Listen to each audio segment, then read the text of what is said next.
Bienvenidos a Comando Antibajón. Soy Celeste y los invito a nuestro programa especial en el que nos ocuparemos en la sección El lunes comienzo de un tema que ustedes nos han solicitado, la alimentación saludable. Y para eso, Grace ha entrevistado a Andrea Levy, nutricionista recibida en la Universidad de Buenos Aires, especialista en educación alimentaria y certificada en el tratamiento de la obesidad. Y por si esto fuera poco, en nuestra sección La Pochoclera y a Entre Líneas, con Mónica, Near y Rodrigo analizarán la película Joker, una obra maestra del cine. Así que prepárate el mate, no te pierdas nuestro programa de Comando Antibajón. En nuestra sección del programa, el lunes comienzo a, la mayoría de nuestra audiencia expresó el deseo de alimentarse en forma saludable.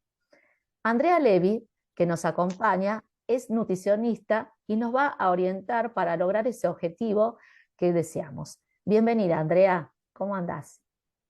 ¿Bien? Hola, muchas gracias. Gracias por la invitación. Mira, la primera pregunta, ¿qué recomendaciones tenés para alguien que quiere comenzar a tener una alimentación saludable, pero no sabe por dónde empezar? Ok, bueno, a ver, una alimentación saludable, primero tenemos que definir qué es alimentarse saludablemente, que implica no suprimir ningún tipo de grupo alimentario, o sea, comer variado, comer rico, y el rico es muy personal, qué te gusta, qué te identifica en la comida, qué elegís vos comer. Y eso va a redundar en lo saludable en vos. Una alimentación saludable es la alimentación real, la que cuanto menos etiquetado tiene, cuanto más natural es ese alimento, va a ser más saludable. Entonces, la recomendación es empezar a elegir alimentos reales y no tanto procesados, no tanto etiquetado, empaquetado, lo que está ya prefabricado como para ser consumido, porque todo lo que pasa por la industria tiene un proceso químico que le saca valor nutricional a ese alimento. Entonces, básicamente, sería empezar con ver qué se entiende por rico para la persona, qué elige, qué piensa en su alimentación y qué quiere decidir elegir en el plato de comida. Y qué tiene también como posible, ¿no? Elección. Claro, está bien. Y que está a su alcance, digamos. Claro, se uniría con mi segunda pregunta: ¿qué alimentos debería incluir en una dieta para asegurarme de obtener una nutrición adecuada?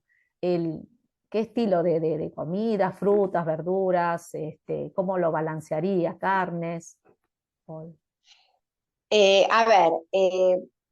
Siguiendo con la misma línea, la idea es poder, primero, ideal asesorarse con un profesional de la alimentación, pero lo más práctico es elegir todos los grupos alimentarios, no suprimir ningún tipo de grupo, o sea, incluir lácteos, en caso, también hay una decisión personal, ¿no? Pero a grandes rasgos, y si la elección va a ser, o sea, una alimentación amplia y variada y sin restricciones, elegir grupo de lácteos, elegir grupo de carnes, elegir grupo de verduras y frutas, elegir grupo de semillas, legumbres, cereales, y después agregar algunas grasas, o sea, algunas grasas piolas como aceites o palta, pero elegir alimentos reales. Esa sería como la recomendación.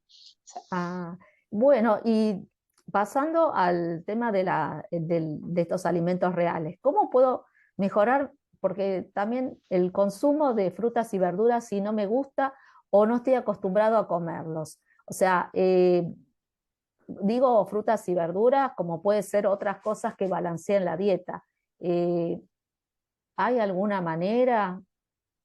Sí, bueno, el tema de las verduras a veces es el limitante porque no se las conoce, porque no se sabe cómo consumirlas, porque no tenés el hábito, porque no tenés el tiempo, porque tienen un tiempo de vida útil acotado, o sea, hay verduras que hay que comprar y o sea, procesarlas y consumirlas, y otras que, o sea, duran un poquitito más. Entonces, primero es lo más fácil es ir a la verdulería y empezar a ver, como si fuese, dicen, la mirada del extranjero, como empezar a ver qué hay en la verdulería.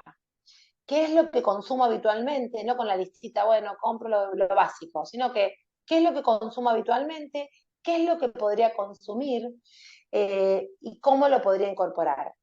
El cómo, ahí está en buscar recetas, hay muchas opciones de incorporar verduras. Si nunca lo probé, tengo que darle varias oportunidades a un alimento para ver si me gusta o no, y las formas de preparación. Según las edades va a ser también la recomendación respecto a estas verduras, porque a los chicos se le va dando como para que no sea algo extraño, o sea, se va ofreciendo las verduras de estación. Para eso tiene que haber en la mesa verduras de estación. Y por otro lado, porque la naturaleza nos ofrece todo. Si uno consume las verduras de estación, a lo largo del año tenés todos los nutrientes y no tenés falencia de nutrientes. Ahora, también tenemos la posibilidad de tener verduras y frutas que no están de estación y que están conservadas o transportadas y que nos llegan ahora a la mesa. Entonces, empezar a ver qué es lo que nunca consumo, qué es lo que me interesa consumir y darle varias oportunidades. Lo ideal es empezar con lo que me gusta y agregar algo nuevo. Si no me animo a probar algo es, no sé, si yo no consumí nunca arvejas frescas, bueno, y me gusta el tomate, agrego tomate y le pongo un poquito de arvejas, por ejemplo. Y empezar de menor a mayor, donde después la ensalada o el guiso, o lo que vaya a tener, tenga más arvejas y menos tomate. O sea, ese sería como lo ideal, como para empezar a incorporar un gusto. El paladar aprende los sabores. Y también puede ser que no te guste. Y no existe un alimento indispensable. Después de la leche materna, a partir de los 6 meses de vida, es el único alimento completo para el ser humano. Después nosotros podemos combinar. Entonces, animarse a probar, buscar recetas, buscar colores, buscar presentaciones, darle un ratito a la mesa como para servir en forma linda estos alimentos, estas verduras que nunca incorporo, bueno, buscarlas desde en la verdulería, animarse a comprarlas y animarse a buscar opciones para consumirlas. Ah, bueno, y pasando a otra pregunta, ¿qué consejo me daría para evitar los antojos de cosas poco saludables y reducir mi consumo de alimentos procesados y azúcares agregados?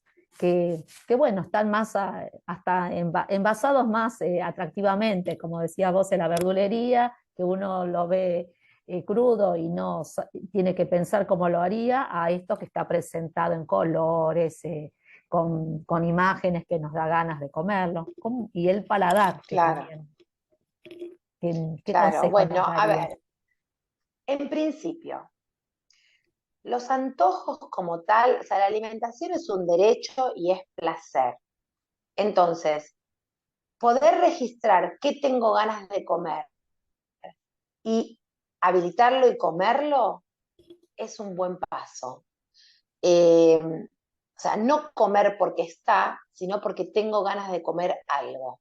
Porque los sabores se construyen y también se construyen con historia. O sea, es la pasta frola que hacía la abuela, es el guiso que se come en determinado momento, o sea, esos aromas y esas cosas que llevan a una historia y a una cuestión cultural.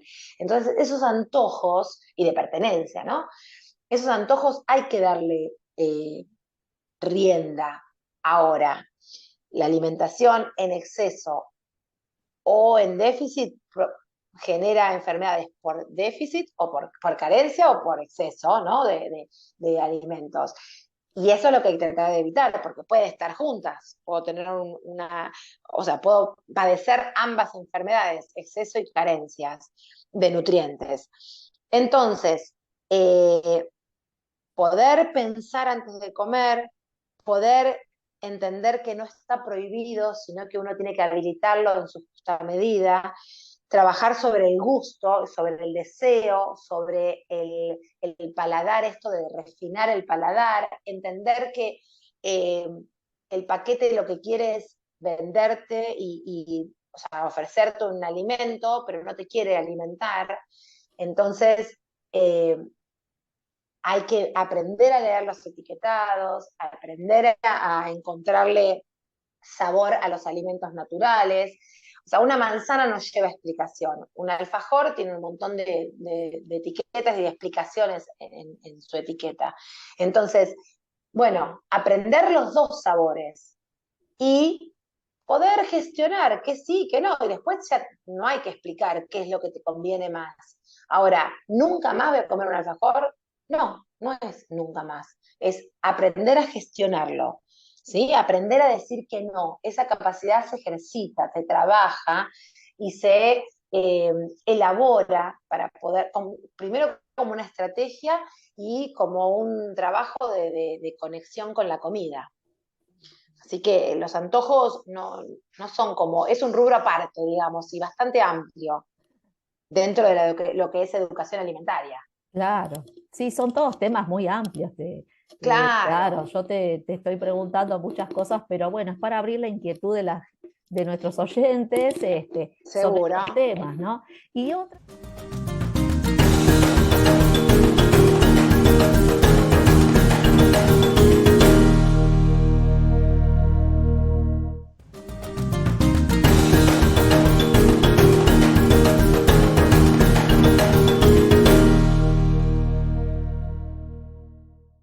Buenas tardes, estamos en un nuevo programa en nuestro segmento de La Pochoclera con Rodrigo y con Near, que me acompañan, nos acompañamos en realidad, y hoy vamos a hablar de una película que nos impactó bastante. Bueno, hablo por mí, pero creo que ustedes también. Se trata de El Guasón o El Joker, la película dirigida por Todd Phillips, que se estrenó en el año 2019. Tienen una duración de 2 horas y 2 minutos y fue protagonizada por Joaquín Phoenix, y en un papel muy importante también está Robert De Niro y Zazie Beetz. Bueno, ¿qué decir de Joaquín Phoenix? Me pareció una actuación brillante, delirante en algunos puntos, me pareció absolutamente cautivador ese personaje. Sé que Joaquín Phoenix estuvo trabajando mucho este personaje porque tiene muchas aristas, es sumamente interesante. Yo recuerdo al Guasón de mi infancia, de mis primeras veces que veía Batman como serie, y ese Guasón provocaba risa. Era un personaje delirante, pero no estaba tan profundamente tratado como en este caso. Este Guasón hace pensar en muchos temas de los que mis compañeros ahora van a hablar, pero yo me voy a referir más específicamente a las imágenes, a lo visual, más allá de la actuación muy interesante de Phoenix, también la participación muy importante de Robert De Niro. Y lo que me llamó la atención de esta película es el tratamiento de las luces, la luz artificial, la luz oscura, momentos de oscuridad en los interiores en los que se desarrolla la película, un ambiente decadente, donde vive el Guasón con su madre, me parece un lugar absolutamente decadente, con poco brillo, que marca un poco cómo es la vida de ellos también. Y después algunos momentos de luz natural que también marcan hitos en la vida del Guasón. Sus diferentes encuentros, hay encuentros con niños, encuentros con lo que él considera su infancia y su familia, que son a plena luz del día, y momentos de mucha luminosidad cuando se marcan hitos en su vida, cuando se convierte realmente en el Guasón por su caracterización, los colores que utiliza en su vestimenta y en su caracterización, en su rostro, y la luz final, ya creo que si spoileé demasiado, así que no voy a hablar mucho más, pero en el final la luz es como que lo absorbe al Guasón. El Guasón se convierte en una luz que va y que viene, ¿no? En la imagen final.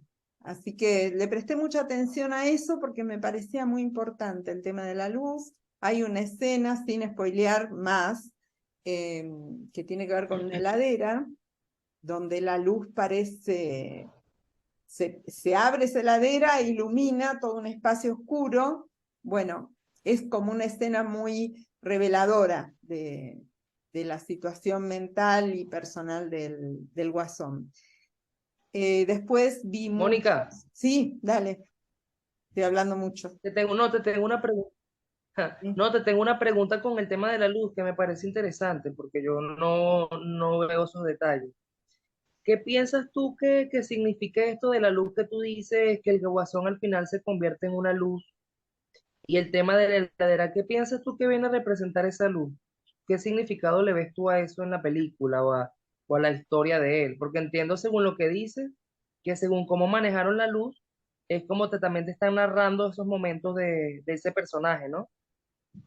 Sí, viste que en la película todo lo que tiene que ver con dirección de arte, con fotografía, obviamente todos los que participan de la película están absolutamente relacionados y de acuerdo. Si bien hay un director, todo funciona en base a lo que ese director va organizando, tanto los actores como la dirección de arte. Y yo creo que sí, que tiene gran significado la luz por estos contrastes muy marcados de oscuridad absoluta o una luz artificial y una luz más bien cálida, y de golpe la luz fría de los tubos fluorescentes. Y la luz del final a mí me parece que es como que él realmente se termina convirtiendo en el Guasón. Él transcurre toda la película y va desarrollando esa personalidad que termina muy marcada después, hacia el final, por la caracterización de su rostro y por la ropa, de colores muy contrastantes y muy fuertes, violentos diría. Y bueno, esa luz del final me parece que es como que él llega a cristalizar esa personalidad que se iba formando durante la película. Es mi opinión. Totalmente Ok. se puede absolutamente discutir, es lo que yo pensé después de haber visto la película y provocarme tanta curiosidad del tema de la luz. ¿Vos qué pensás, Sí, Rodrigo? bueno, claro, iba a decir. No sé si ustedes sabían esto, pero la película originalmente iba a ser dirigida por Scorsese. ¿Sabían esto? Ajá, No. no Iba a sabía. ser dirigida por él originalmente y después pasó a un punto de productor. Y te das cuenta porque Todd Phillips tiene muchas ganas de imitar el estilo de Scorsese al principio. La película que yo por lo menos conozco de Scorsese, que más siendo que inspira esa película, es Taxi Driver. El hecho de que esté De Niro, una muy clara eh, implicación de eso, casi como si fuese la idea de que el personaje de Niro en Taxi Driver creció y se volvió tan cínico como la clase de gente que lo odia en la película. Y un aspecto que yo creo que la película, concordando con vos, Mónica, creo que hace muy bien, es el uso de la luz y el uso de los sets, el uso de los lugares. Hay un cierto nivel de suciedad en general en la ciudad, porque está muy fuertemente inspirado y muy fuertemente visto en las películas de Scorsese y específicamente en Dark Drive, que es los 70, que es una época de mierda en Estados Unidos para ser educados. Entonces tiene como esta mugre en general, tiene esta sensación sucia, tiene esta pobredumbre en general que la traduce muy bien la película. Siento que como no tiene el contexto histórico de estar filmada en los 70s, o sea, de tomar lugar en el mismo lugar, tiene un cierto elemento de artificio. Se ve bastante bien interpretado los metros, por ejemplo, los apartamentos, no la oficina, pero el lugar en el que trabaja. Todo eso tiene este nivel de oscuridad y desagrado general que creo que está muy bien puesto en general. Y yo creo que eso también funciona muy bien como una interpretación del Guasón en sí. Yo tengo una cierta experiencia con el Guasón y tengo una cierta conocimiento del personaje porque leí bastantes cómics y también vi, creo que todas las interpretaciones del Guasón que hay en general. Y me alegro de que hayamos llegado a un punto en el cual la evolución del Guasón haya llegado a un final casi circular. Pasamos de hacerlo un personaje cómico, pero simplemente una caricatura, que es, como vos decís, televisión, Adam West parecido. Pasamos al punto de hacerlo más serio, que es Jack Nicholson en la de Tim Burton, que es en sí más serio porque es más violento en lo que hace, pero sigue siendo medio cómico. Pasamos a Christopher Nolan, Heath Ledger, la actuación icónica, todo en la que es como una fuerza de la naturaleza caótica. Y ahora llegamos a un nuevo punto. Estoy ignorando un par de interpretaciones que son muy malas, estoy hablando sobre las buenas. Estoy ignorando ya el Leto, pero bueno. Y entonces pasamos a Joaquín Phoenix, que está vendiendo al personaje con algo que nunca ves en el Guasón, que es vulnerabilidad. Que nace esa vulnerabilidad, el hecho de que le dan una identidad en primer lugar. El Guasón normalmente no suele tener una identidad, excepto en un par de cómics icónicos.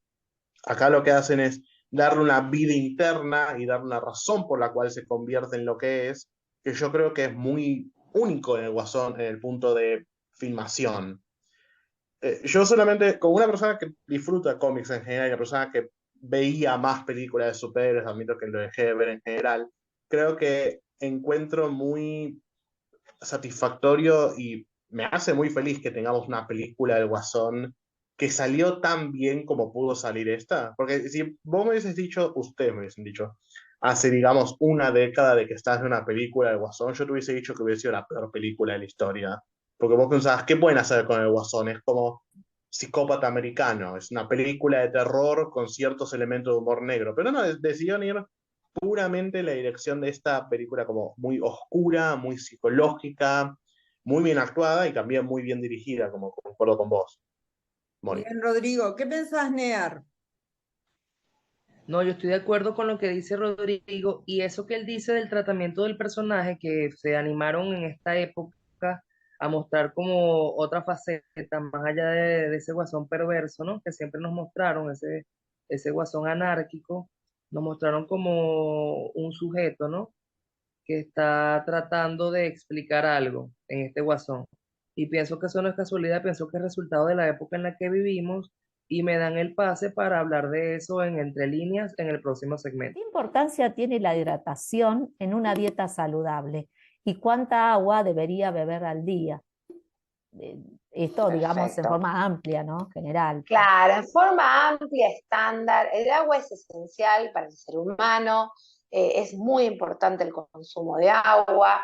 Eh, Quiero aclarar que no trabajamos con dieta porque la dieta es igual a la restricción, sino que es una alimentación o un plan saludable, ¿sí? Donde ya el concepto de dieta no existe como tal, o sea, porque está tergiversada esa palabra. Entonces, el agua es un nutriente esencial para el ser humano, es fundamental para una persona que quiera estar sano. Lo que en general yo recomiendo es que no haya menos de 2 litros por día. Ahora depende de la persona, depende de la actividad, depende de la edad, depende del sexo, hay un montón de cosas, pero más o menos entre 1,5 litros, 2 litros. En invierno se necesita líquido y en verano se necesita un poco más. No es que en invierno no se necesita. En el verano con calor necesito más hidratación. Y otra regla como para tener en cuenta que por hora de actividad física se requiere 1 litro de agua. Eso es como una regla como para decir, bueno, cubrí la necesidad de agua en el movimiento. Pero en general sería eso, ¿sí? No comer porque tengo sed. Entonces, evitar. Una cosa interesante es que cuando ya hay sed y la percepción de sed se va perdiendo, y cuando ya tengo esa percepción de sed, quiere decir que ya estoy en principio de deshidratación. Tengo una pequeña deshidratación. Entonces es importante que se evite el tener sed. Hay que tomar antes de tener sed. Qué interesante, la verdad. No sabía O sea, eso. una de las cosas que se pueden evaluar es la boca seca recurrente, la orina oscura, la piel escamada. Esas son cosas que a mí me dan, me falta agua. Mm, Y se soluciona tomando agua. mira vos. Y jugos y otras bebidas también puede Bueno, ser. agua en estado de agua. Yo siempre tengo esta frase que es agua en estado de agua, me gusta. Después le agrego, y yo te voy a pedir que sea lo más natural posible, que le agregues una rodaja de limón, naranja, albahaca, jengibre. O sea, el agua enseguida saboriza. No está mal agregar un jugo. O sea, no está mal, o sea, nada, no es que, pero bueno, me voy a lo químico. Mm, Y lo ideal es que busque agua en estado de agua. Las infusiones tienen elementos que también deshidratan. ah, Entonces, uno puede mediar, pero primero está el agua y después, bueno, la infusión, el alcohol es un rubro aparte que no hidrata, al contrario, deshidrata, nunca se puede tomar el alcohol como un medio de hidratación. Eh, entonces, eh, tener como estos tips de la boca, de la piel, de la orina oscura, te llevan a medirte, o sea, hay que controlar estas cosas como uno, ¿no? Como claro. para saber si estoy bien o no hidratado. Bárbaro. Y bueno, otra pregunta es, ¿cómo puedo asegurarme de obtener suficientes proteínas, especialmente si no como carne? Que actualmente mucha Eh, gente está evitando comer carne de todo tipo, o no, o come sí, menos. se puede cubrir, es buenísimo, o sea, el disminuir el consumo de carnes en general, somos un país carnívoro y disminuir, cuando hablo de carnes hablo de pollo, pescado, cerdo, vaca, o sea, hablo de las carnes en general, todo tipo de carnes. Bajar el consumo de esas carnes es muy saludable porque va a aumentar el consumo de otros alimentos. Por otro lado, la recomendación siempre que de la carne no exceda el 25%, el cuarto de plato de mi porción, que no haya más de un cuarto de plato de la porción de carne. En caso de querer evitarla, por Ujú. decisión, por lo que sea, se puede reemplazar tranquilamente y se cubre. Por ejemplo, combinando legumbres y cereales durante el día. Las legumbres son los porotos, garbanzos, Mm, lentejas, las habas, y los cereales, que pueden ser cereales complejos, o sea, desde polenta, harinas, arroz, fideos, o sea, panes. Entonces, de esa forma, cuando hay un consumo de legumbres y cereales durante el día, no tiene que estar en la misma comida, y no en grandes cantidades hablo, pero durante el día ya cubrís la proteína ideal. La proteína ideal es la proteína que no tiene ningún tipo de aminoácido, que es el elemento que compone la proteína, que no hay una carencia de aminoácidos esenciales. Quiere decir que todo lo que yo necesito de la proteína está presente en el consumo. ¿Sí? va. Entonces, lo puedo cubrir tranquilamente con cereal legumbre, o sea, durante el día, lo puedo cubrir con huevo, en caso de decidir comer huevo, y en estos casos, cuando hay algún grupo alimentario que se restringe en la alimentación, lo indicado y lo ideal es acudir a un profesional que arme un plan alimentario acorde a las necesidades de la persona. Sí, como aclaramos al principio, esto es una orientación para el que después quiere tomar decisiones con lo que se alimenta. Pero Ahora, bueno, le hable, y la verdad me seguro. parece que son conceptos muy importantes y renovadores, como decías vos, de la palabra dieta, que vos nos decías que, bueno, la gente de mi edad era todo No, hacer dieta tal cual. y me parece que es una manera muy interesante de empezar a ver la alimentación de otro punto de vista y capaz que se hace menos pesado y más sostenible en el tiempo de esa manera, con esa concepción que vos nos No planteamos. trabajamos, o sea, y sí, Va, que no se trabaja más con dietas, se trabaja con, o sea, el concepto de educación alimentaria, el concepto de contacto con la comida. O sea, ¿cuál es tu contacto? ¿Cuál es tu historia con la comida? ¿Qué querés? ¿Qué elegís? ¿Qué te gusta? Y en función de eso, empezamos a trabajarlo. bárbaro. Y con una cosa que, hablando de la modernidad, esta pregunta viene porque se ve mucho en publicidades y en televisión, incluso gente que es influencer, y la pregunta va, ¿cuál es su opinión, tu opinión sobre los suplementos nutricionales? ¿Son necesarios para una dieta saludable?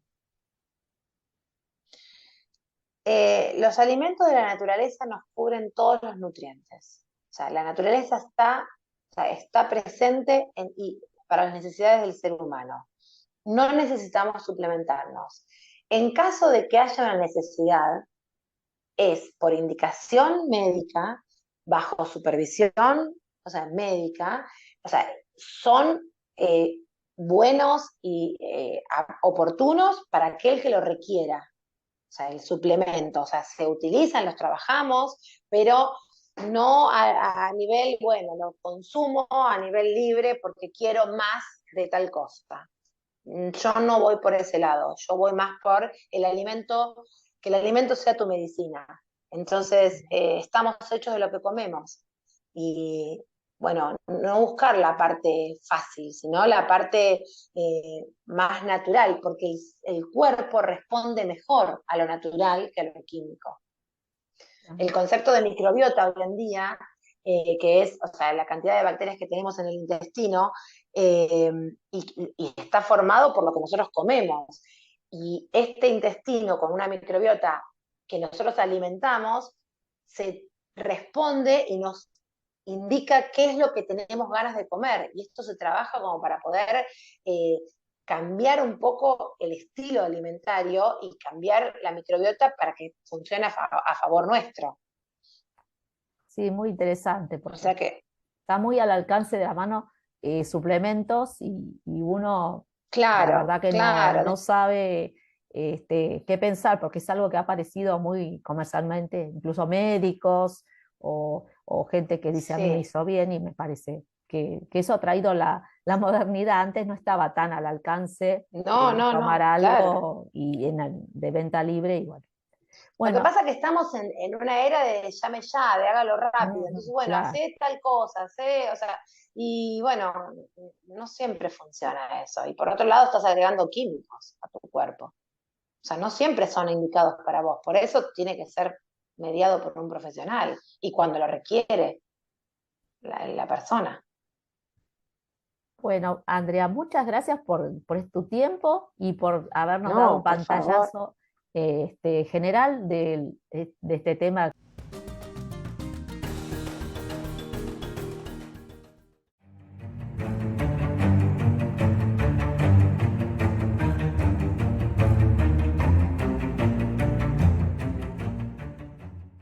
Bueno, nos encontramos en un nuevo segmento de Entre Líneas y continuaremos hablando, como lo prometido es deuda, con el Joker. Para este segmento extraje dos frases textuales que dice el personaje durante la película que a mí me llamaron poderosamente la atención. Yo pienso que todas las personas, todos los sujetos, los seres hablantes, los que utilizamos el verbo, la palabra para comunicarnos, siempre tenemos algo entre líneas, algo que no se lee como aparentemente. O sea, yo creo que cada vez que tenemos una conversación con el otro, siempre hay como un telón de fondo, ¿no? Como un trasfondo entre ese discurso con el que nos comunicamos. Y el Joker nos hace saber, nos hace ver entre líneas precisamente cuál es su malestar durante la película.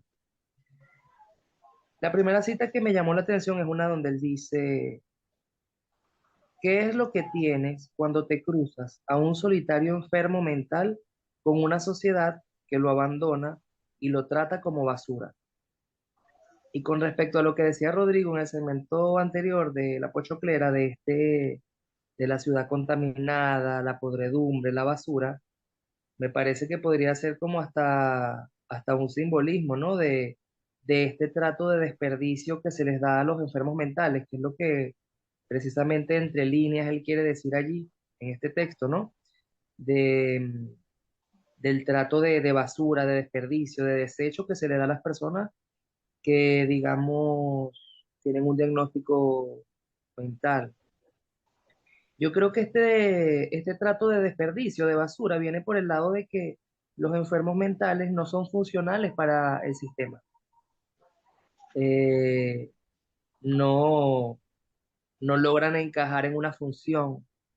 Entonces, como el enfermo mental, una persona con psicosis, con esquizofrenia o con cualquier otra patología, una depresión severa, no es funcional para el funcionamiento social precisamente.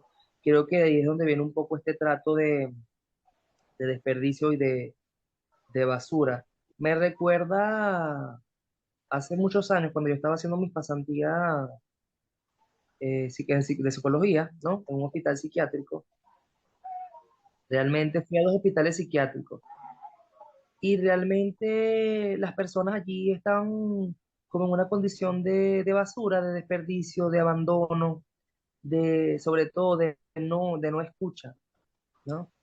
Y la otra cita que me parece súper curiosa y me resuena mucho a mí incluso como psicólogo, es una escena, yo no sé si ustedes recuerdan, que él se va a ver con la trabajadora social, ¿no?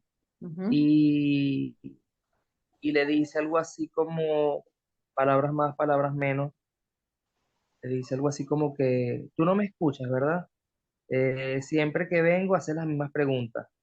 ¿Cómo está el trabajo? ¿Cómo te fue en el día? ¿Cómo te has sentido? Este, como estas preguntas de lo cotidiano, ¿no? Y es que el Joker precisamente no se sentía escuchado. Incluso la persona que estaba en la función, en el lugar de escucharle, de permitirle la escucha, no lo hacía, que era la trabajadora social. Y aún así luego le cierran esa puerta porque incluso están cerrando ese servicio. Entonces creo que la película está constantemente como diciéndote, más allá de ser una película de superhéroes, porque me parece que no lo es una película de villanos, porque me parece que no lo es, para mí es una película que esconde una crítica social y precisamente hacia el enfermo mental, hacia la no escucha. Yo pienso que la película habla sobre un malestar de la sociedad que no está diseñada para escuchar la singularidad de los sujetos. Y es algo que el Joker dice constantemente. Más allá de que si la película te vende, porque eso es un debate también que se armó, como que es culpa de la sociedad. También hay una elección del Joker allí. También hay una elección de él como sujeto de qué hacer con eso, ¿no? Que obviamente no es una vida fácil la que tuvo, pero yo creo que los sujetos siempre tienen la posibilidad de elegir. Y bueno, él eligió, mediante todas las contingencias, eligió terminar siendo el Joker.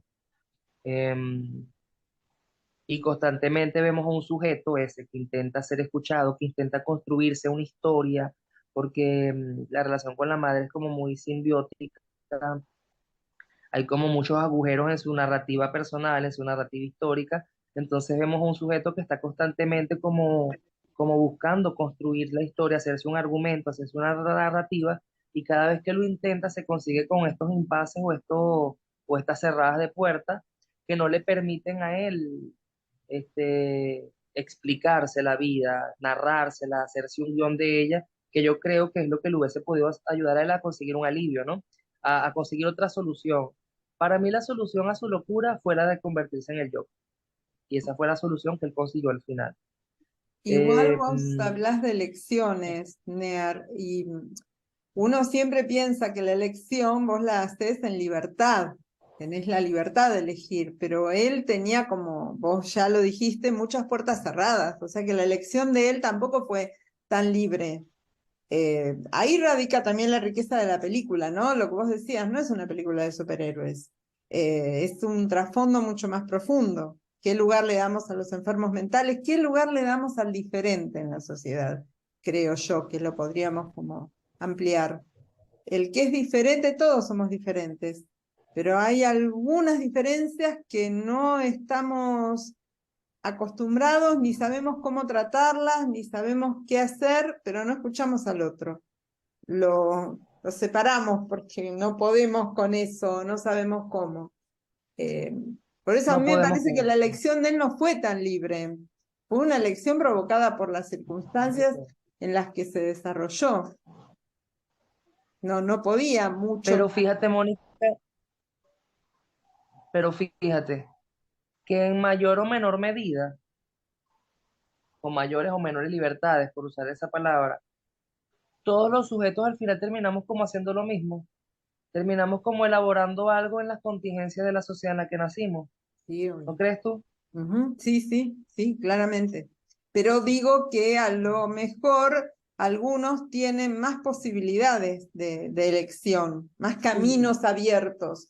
Los de él se iban cerrando progresivamente y cada vez le quedaba Claro, menos para elegir. los iban cerrando. Como eso que sí, que es verdad que a veces hay como más libertades a nivel objetivo de sujetos que nacen con mayores oportunidades, Ujú, pero no olvidemos también que hay recursos subjetivos de cada quien.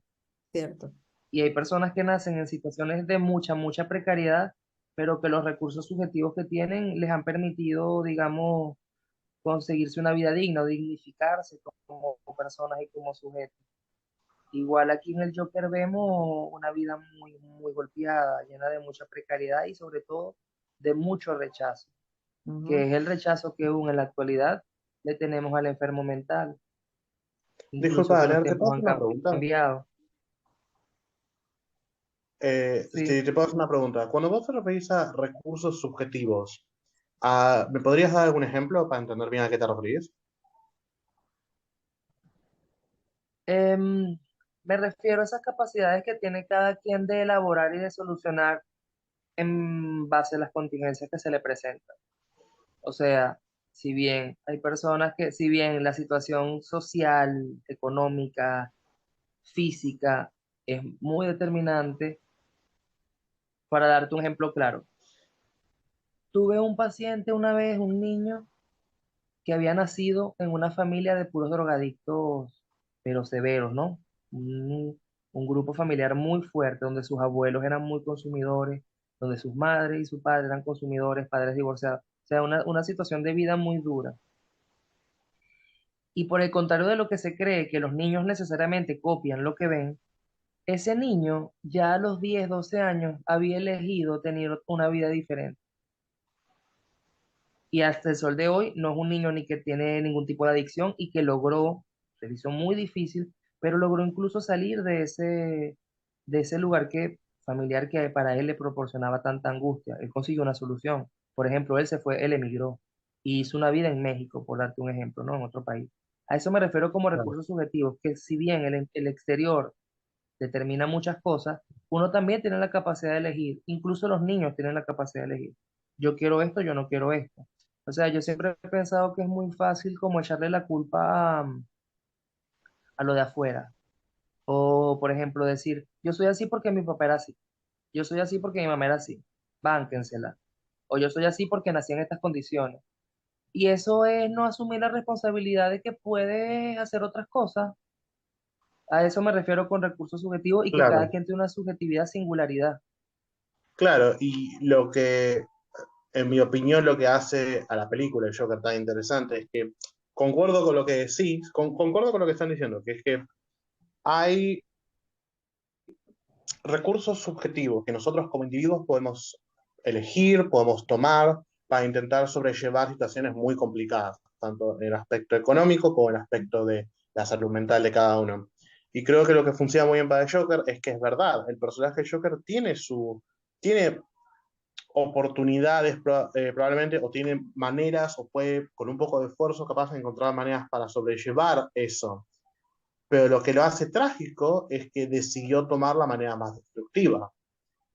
Entonces creo que hay un cierto elemento de, o sea, hay obviamente un cierto elemento de lástima y un cierto elemento de protagonismo inherente que tiene Joker en la película, y lo que lo hace tan triste es que sentís que capaz hubiese podido convertirse en otra persona, pero las condiciones que tuvo alrededor, las influencias que tuvo alrededor, tanto en un aspecto de la sociedad, o sea, el hecho de que su red de salud mental haya sido cortada brutalmente, que la gente a su alrededor son o gente aprovechada, como la gente en su trabajo, o gente en una situación también muy mala como su madre, que es una convivencia que lleva que en sí le quema la cabeza. O sea, te das cuenta de que la madre en sí, capaz que también tendría que haber sido hospitalizada en su momento, capaz que tendría que haber buscado algún tipo de ayuda, pero este ciclo que tiene, que es movido por el ciclo alrededor suyo, que es su vida familiar, que es los amigos que tiene, que es la sociedad en la que vive,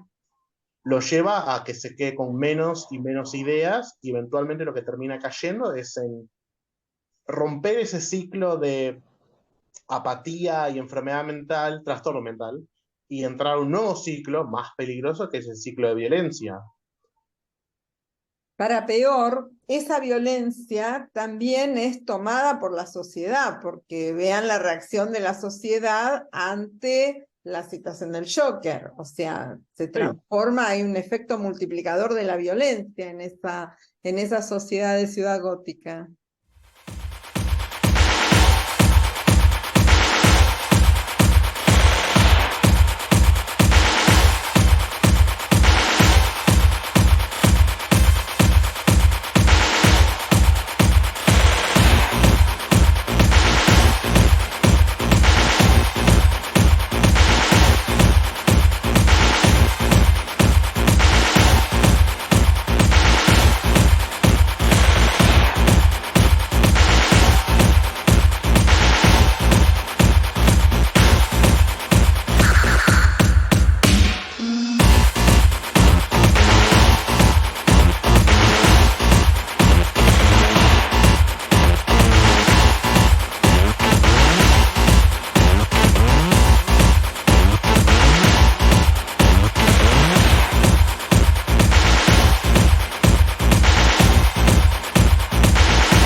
Con respecto a lo que ustedes dijeron, yo agregaría que sí, pienso que la violencia es inherente a la condición humana. Y desde que el mundo es mundo, desde que se han construido las sociedades, han sido prácticamente en base a violencia, a guerras, a diatribas, a asesinatos, a genocidios, a todo, ¿no? Y yo creo que es como que cada quien consiga, desde su subjetividad, formas que hacer con ellas, porque si seguimos viviendo en un mundo violento, yo no creo que el mundo deje de ser violento en algún momento, me parece que, así lo veo yo, me parece que es como una utopía, ¿no? El mundo feliz, ideal.